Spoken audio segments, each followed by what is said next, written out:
Good morning everyone. आज देखेंगे हम लोग 7.1.3 यूरोप में कैथोलिक चर्च और धार्मिक सुधार। कल के वीडियो में हमने देखा था इस्लामी समाज में धार्मिक विविधताएं। ठीक है, जैसा कि हम जानते हैं कि ईसाई धर्म की शुरुआत पश्चिमी एशिया के फिलिपिस्तीन, ठीक है, कहाँ पे, फिलिपिस्तीन प्रदेश में पहली सदी में हुई थी। तब यह रोमन साम्राज्य का हिस्सा था। तीसरी सदी तक यह नया धर्म रोमन साम्राज्य में फैल गया और 8वीं सदी तक पूरे यूरोप के लगभग सारे लोग इसे अपना चुके थे। लगभग चौथी सदी से ईसाई धर्म चर्च पर केंद्रित था। रोम में स्थित चर्च का दावा था कि हर ईसाई को अनिवार्य रूप से चर्च का सदस्य बनना होगा और धार्मिक विषयों पर चर्चा की बातों को स्वीकार करना होगा। इसे रोमन कैथोलिक चर्च कहा जाता था। ठीक है, ईसाई धर्म का प्रचार जो है पहली शताब्दी में फिलिपिस्तीन देश में हुआ था। धीरे धीरे ये पूरे फैल गया और 8वीं सदी तक ये लगभग पूरे यूरोप में फैल चुका था। लगभग चौथी सदी में ईसाई धर्म जो है चर्च पर केंद्रित थे, अर्थात चर्च जो है सारे निर्णय लेता था। रोम में स्थित चर्च का दावा था कि हर ईसाई को अनिवार्य रूप से चर्च का सदस्य बनना होगा और धार्मिक विषयों पर चर्च की बातों को स्वीकार करना होगा, अर्थात जो भी चर्च निर्णय लेगा धार्मिक मामलों में उन सब को जो है इसको स्वीकार करना होगा। इसे रोमन कैथोलिक चर्च कहा जाता था। चर्च का ढांचा मोहल्ले या गांव से शुरू होकर क्षेत्रीय और विश्व स्तर पर नियोजित था। ठीक है, जो चर्च का जो ढांचा था या जो चर्च का निर्माण हुआ था मोहल्ले या गांव से शुरू होकर क्षेत्रीय और विश्व स्तर पर नियोजित था। हर क्षेत्र के लिए एक बिशप, ठीक है, क्या, बिशप, और उनके ऊपर कार्डिनल नामक पादरी नियुक्त होते थे। जो चर्च था, चर्च के जो अधिकारी कह लें, ऐसे जो चर्च में जो सबसे हेड ऑफ डिपार्टमेंट होता है उन्हें बिशप कहते हैं, लेकिन यहाँ पर उनके ऊपर एक कार्डिनल नामक जो है पादरी नियुक्त होते थे और सबसे ऊपर पोप जो चर्च के उच्चतम अधिकारी होते थे। आज भी जो है पोप जो है चर्च का सबसे बड़ा अधिकारी होता है ना। और पोप का जो निवास गृह है वो वेटिकन सिटी में है। उस समय की राजनीतिक व्यवस्था भी कुछ ऐसी थी कि राजाओं को पोप की धार्मिक सत्ता को स्वीकार करना पड़ा। ठीक है, आप सोचिए कि जो राजा या राजा थे, है ना, उनको भी जो है चर्च की धार्मिक सत्ता को स्वीकार करना पड़ा था, अर्थात चर्च ही जो है निर्णय लेते थे। एक तरह से राज्य और धर्म के अधिकारी संयुक्त रूप से शासन चलाते थे। एक तरफ राजा और दूसरा पोप धर्म अधिकारी के रूप में जो है संयुक्त रूप से शासन चलाते थे। ऐसे में धार्मिक विश्वासों की विविधता या धार्मिक सहिष्णुता या व्यक्ति द्वारा अपना धार्मिक रास्ता चुनने के अधिकार का सवाल ही नहीं था। ठीक है, ये स्थिति ऐसी थी कि एक तरफ जो है जो सम्राट था वह भी पोप की धार्मिक सत्ता को स्वीकार कर चुका था और राज्य और धर्म के अधिकारी संयुक्त रूप से शासन चला रहे थे। ऐसे में धार्मिक विश्वासों की विविधता कि हम जो है एक साथ, जैसे हमारे यहाँ बहुत सारे धर्मों को मानते हैं ना, तो उस समय भी जो है धार्मिक विश्वासों की विविधता या धार्मिक सहिष्णुता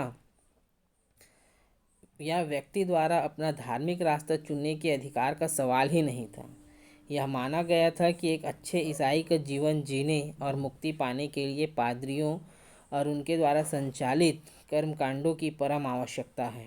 ठीक है, ऐसी व्यवस्थाएं जो है हो चुकी थी या ऐसा माना जाने लग गया था कि ईसाई का जीवन जीने और मुक्ति पाने के लिए पादरियों द्वारा जो भी कर्म कांड या विधि विधान है उसको मानना परम आवश्यक है। यदि आप उसको नहीं मानते हैं तो आपको मुक्ति नहीं मिल पाएगी।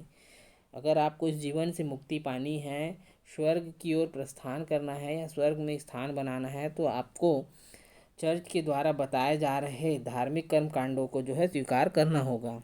धर्म का आधार ग्रंथ बाइबल जो लैटिन भाषा में था। ठीक है, उस ईसाइयों का जो प्रमुख ग्रंथ है वो क्या है, बाइबल जो है क्या था, लैटिन भाषा में था, जिसे प्रायः सामान्य लोग नहीं समझते थे। बेटा यहाँ पर ध्यान देंगे कि मैंने पहले भी बताया था कि उस समय जो भी धार्मिक ग्रंथ थे वो ऐसे कठिन शब्दों में थे जिनको आम लोग समझ नहीं सकते थे, तो जो भी उसको पढ़ता था उसका अनुवाद करता था वो जैसा अनुवाद कर दें।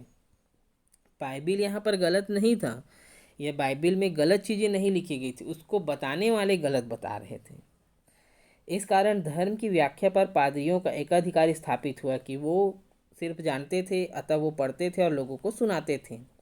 चर्च एक न्यायालय के रूप में भी काम करता था जिसके शीर्ष पर पोप होता था। ठीक है, चर्च जो है अब एक न्यायालय के रूप में भी काम करने लग गया था और जिसका सर्वोच्च अधिकारी पोप ही होता था। चर्च के पास अपार भू संपत्ति थी जिसे वह सामंती भूस्वामी की तरह संचालित करता था। ठीक है, उनके पास बहुत अधिक जो है ज़मीन पैसा था जिसका उपयोग वो सामंतों की तरह जो है करता था। एक प्रकार से आप सोच सकते हैं कि पूरा शासन जो है चर्च के द्वारा चलाया जा रहा था।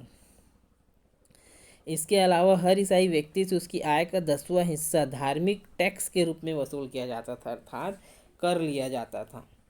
राजकीय सत्ता, धर्म, न्याय और अपार धन पर नियंत्रण के कारण कैथोलिक चर्च का वर्चस्व था। ठीक है, ये तो एक तरह से जो है सामंती व्यवस्था चला रहे थे। दूसरा, ये जितने भी ईसाई संप्रदाय के लोग थे उनसे धार्मिक टैक्स ले रहे थे।